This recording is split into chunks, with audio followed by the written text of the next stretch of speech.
ನಾರಾಯಣ ನಾರಾಯಣ. ಇದೇನೆಂಬುದೇ ತಿಳಿಯುತ್ತಿಲ್ಲವಲ್ಲ. ಕಾಲದಿಂದ ಕಾಲಕ್ಕೆ ದೇವತೆಗಳ ಶಕ್ತಿಯು ಕುಗ್ಗುತ್ತಿದೆ. ದೈತ್ಯರು ತಮ್ಮ ಶಕ್ತಿಯನ್ನು ವೃದ್ಧಿಸಿಕೊಂಡು ದೇವತೆಗಳ ಮೇಲೆ ಹಿಡಿತ ಹೊಂದಲು ಪ್ರಯತ್ನಿಸುತ್ತಿದ್ದಾರೆ. ಇದರಿಂದ ದೇವತೆಗಳಿಗೆ ಬಹಳ ತೊಂದರೆಯಾಗಲಿದೆ. ಭಗವಾನ್ ವಿಷ್ಣುವೇ ಇದಕ್ಕೆಲ್ಲ ಸರಿಯಾದ ದಾರಿ ತೋರಿಸಬೇಕಾಗಿದೆ. ನಾರಾಯಣ ನಾರಾಯಣ.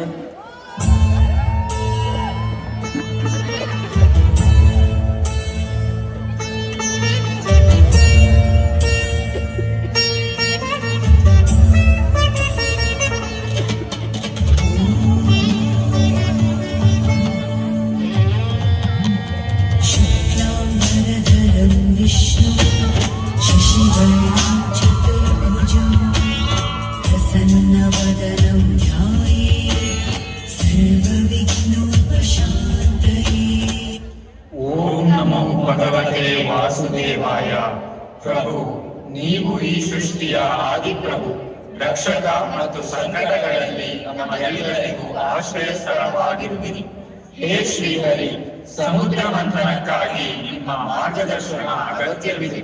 ನಮಗೆ ಶಕ್ತಿ, ಸಮತೋಲನ ಮತ್ತು ಸುಧಾ ಪಡೆಯಲು ದಾರಿ ತೋರಿಸಬೇಕು.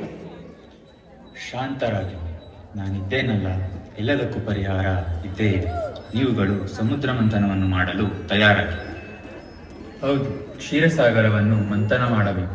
ಮಂದಾರ ಪರ್ವತವನ್ನು ದಂಡವನ್ನಾಗಿಸಿ, ವಾಸುಕಿ ನಾಗವನ್ನು ಹಗ್ಗವಾಗಿ ಒಲಿಸಿ. ನಾನು ಕೂರ್ಮ ಅವತಾರದಲ್ಲಿ ಪರ್ವತವನ್ನು ಸಮುದ್ರದೊಳಗೆ ಮುಳುಗದಂತೆ ತಡೆಯುತ್ತೇನೆ. ನಾರಾಯಣ ನಾರಾಯಣ. ಓಹೋ ನಾರದ, ಇಲ್ಲಿ ನಿನಗೇನು ಕೆಲಸ? ನೀನು ನಮ್ಮೊಂದಿಗೆ ಸೇರಲು ಬಂದೆಯಾ? ಕುತಂತ್ರಿ. ನಿಮ್ಮೊಂದಿಗೆ ನನ್ನ ಮೈತ್ರಿ ಎಲ್ಲಾದರೂ ಉಂಟೆ? ನಿಮ್ಮ ಶಕ್ತಿಯಲ್ಲಿ ನಾನಲ್ಲಿ. ನಿಮ್ಮೊಂದಿಗೆ ಒಂದು ಒಪ್ಪಂದಕ್ಕೆ ಬಂದಿರುವೆ. ನಿಮ್ಮನ್ನು ಅಜರಾಮರನ್ನಾಗಿಸೋಣವೆಂದು. ದೇವತೆಗಳು ಅಮೃತದ ಹುಡುಕಾಟದಲ್ಲಿದ್ದಾರೆ. ಸಮುದ್ರ ಮಂಥನ ಮಾಡುತ್ತಿದ್ದಾರೆ. ಆದರೆ ಅದು ನಿಮಗೆ ಸಿಗಲೆಂದು ನಿಮ್ಮ ಪರವಹಿಸಿ ಬಂದಿರುವೆ. ನೋಡಿ, ಅವರೊಂದಿಗೆ ಕೈ ಜೋಡಿಸಿ ಅಮೃತವನ್ನು ನಿಮ್ಮದಾಗಿಸಿಕೊಳ್ಳಿ. ನಾರಾಯಣ ನಾರಾಯಣ. ಹಾಗೆಯೇ ಆಗಲಿ. ಆದರೆ ಅಮೃತವು ನಮ್ಮದೇ. ಆ ಶಕ್ತಿಹೀನ ದೇವತೆಗಳಿಗೆ ಅದು ತಕ್ಕದಲ್ಲ. ಹೀಗೆ ಸಮುದ್ರ ಮಂಥನವನ್ನು ಮಾಡಲು ದೇವತೆಗಳು ಹಾಗೂ ದಾನವರು ಒಪ್ಪಿಕೊಂಡು ಎಲ್ಲಾ ಸಿದ್ಧತೆಗಳು ಮುಗಿದವು. ಭಗವಾನ್ ವಿಷ್ಣುವು ಕೂರ್ಮ ಅವತಾರದಲ್ಲಿ ಪರ್ವತವನ್ನು ಮುಳುಗದಂತೆ ಹಿಡಿದರು. ಮಂದಾರ ಪರ್ವತವನ್ನು ದಂಡವಾಗಿಸಿ, ವಾಸುಕಿಯನ್ನು ಹಗ್ಗವಾಗಿಸಿ, ಒಂದೆಡೆ ದೇವತೆಗಳು ಹಾಗೂ ಇನ್ನೊಂದೆಡೆ ದಾನವರು ನಿಂತರು.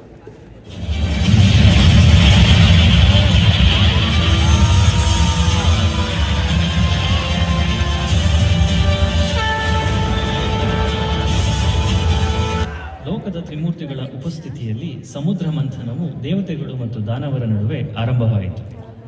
ಮಂಥನದ ಫಲವಾಗಿ ಮೊದಲಿಗೆ ಪ್ರಕಟವಾಗಿದ್ದೇ ಆಲಾಹಲ ವಿಷ. ಅದನ್ನು ಜಗತ್ತಿನ ವಿಧ್ವಂಸಕನಾದ ಶಿವನು ಸೇವಿಸಿ ನೀಲಕಂಠನಾದ.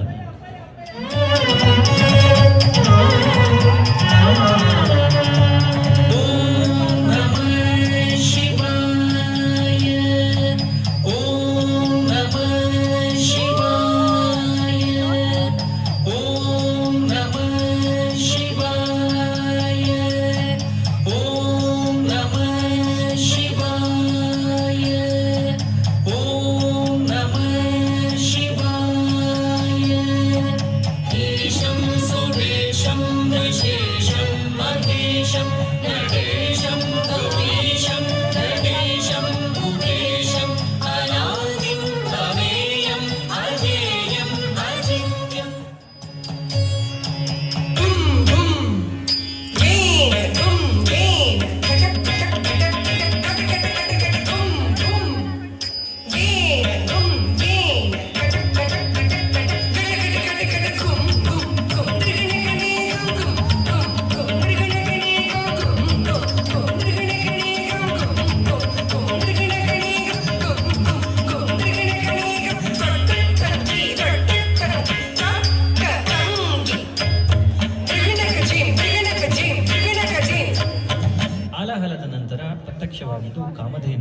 ಅದನ್ನು ಋಷಿಗಳು ಸ್ವೀಕರಿಸುತ್ತಾರೆ.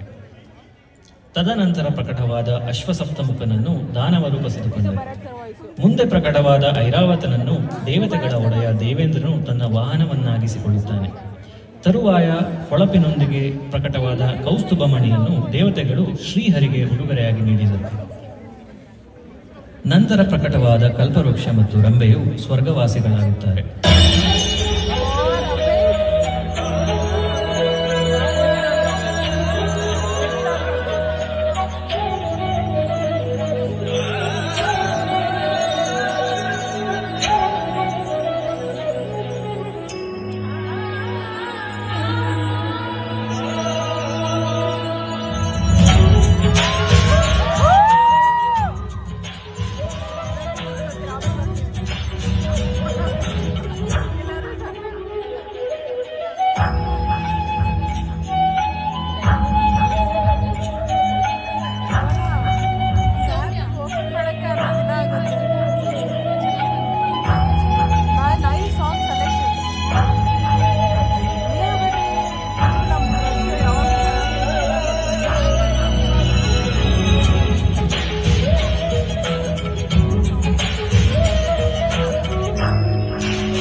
ತದನಂತರ ಉದ್ಭವವಾದ ಪದ್ಮಾವತಿ ಅಂದರೆ ಲಕ್ಷ್ಮಿಯನ್ನು ನಾರಾಯಣನು ವೈಕುಂಠದ ಅಧಿದೇವತೆಯನ್ನಾಗಿಸಿಕೊಳ್ಳುತ್ತಾನೆ.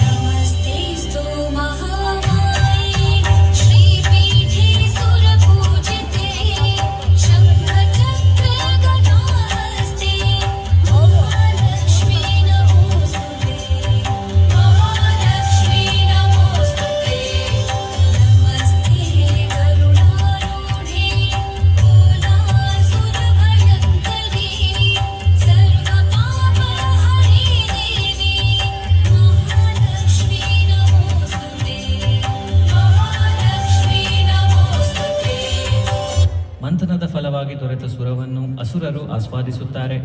ತರುವಾಯ ಪ್ರಕಟವಾದ ಚಂದ್ರನು ಮುಕ್ಕಣ್ಣನ ಜಟೆಯನ್ನು ಸೇರುತ್ತಾನೆ. ಹಾಗೆಯೇ ದೊರೆತ ಪಾರಿಜಾತವು ಸ್ವರ್ಗ ಸೇರುತ್ತದೆ. ನಂತರ ಉದ್ಭವವಾದ ಹರಿಧನಸ್ಸು ಮತ್ತು ಪಾಂಚಜನ್ಯ ಶಂಖವು ದೇವತೆಗಳ ಕೈ ಸೇರುತ್ತವೆ. ಅಂತಿಮವಾಗಿ ದೇವತೆಗಳು ಮತ್ತು ದಾನವರ ಎದುರಿಗೆ ಪ್ರತ್ಯಕ್ಷವಾಗಿದ್ದೇ ಆಯುರ್ವೇದದ ಪರಮಚೇತನ ಸಂಸಾರ ಶರೀರದ ಸಮತೋಲನ ಕಾಪಾಡುವ ಔಷಧೀಶ್ವರ ದಯಾಮಯನಾದ ಧನ್ವಂತರಿ.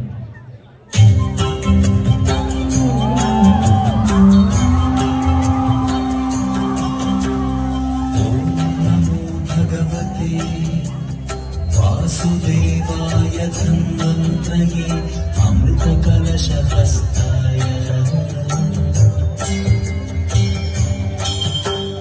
सर्वामय विनाशनाय त्रैलोक्यनाथाय श्रीमहाविष्णवे नमः।